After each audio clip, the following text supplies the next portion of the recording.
the truth about Islam. And there's the ones who are just seeking money. Basically, there's this company, they send out this person, he studies the Middle East, and he write a report and he gets money for it. That's all.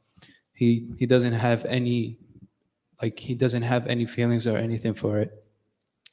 And there's the Islamophobic ones, the ones who has like a biased perspective, and they are mainly either Jews or Christians sent by the church or sent by their group, and they go there and they already have their perspective of Islam. They already know that, they already think that Islam is wrong, is false. So they just gather any information that supports their arguments. So these groups of people, they all had these four main jobs. It's either that they taught. Well, first they started by teaching. They gathered all the information and then they went back to the West or their countries and they started teaching, and teaching Arabic. They started teaching the books they got from there, and yeah, so they taught everyone what they had. And then the second job is research. So what they did is they got the books from us and they started researching books like Ibn Sina, books like from the Shafi'i. So they got these books and they went through every word, every sentence. They looked at why is this ayah in this book? They looked at everything, and they gathered all the copies.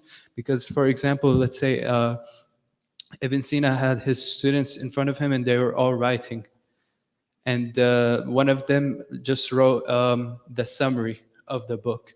One of them wrote the whole book.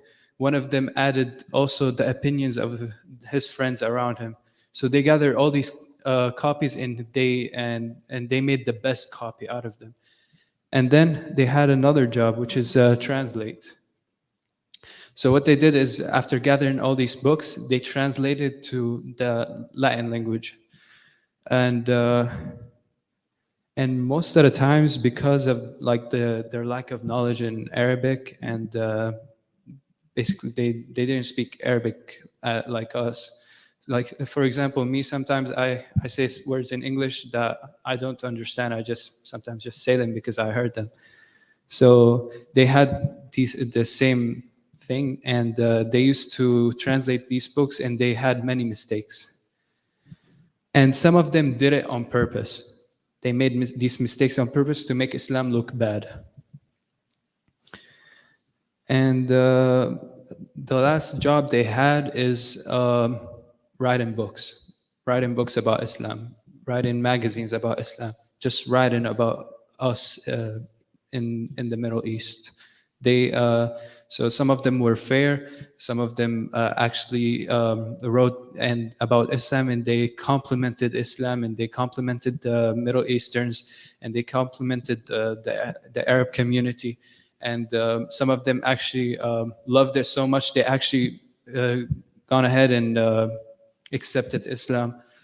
And some of them just wrote down like false accusations about Islam, and they made like false claims about Islam, and they wrote down all the misconceptions and all these things. And yeah, that was basically it for today's class. Inshallah, we'll have another class tomorrow, and it's going to be more about answering these misconceptions that they raised. So Jazakumullah khair, everyone, for listening, and have a good night.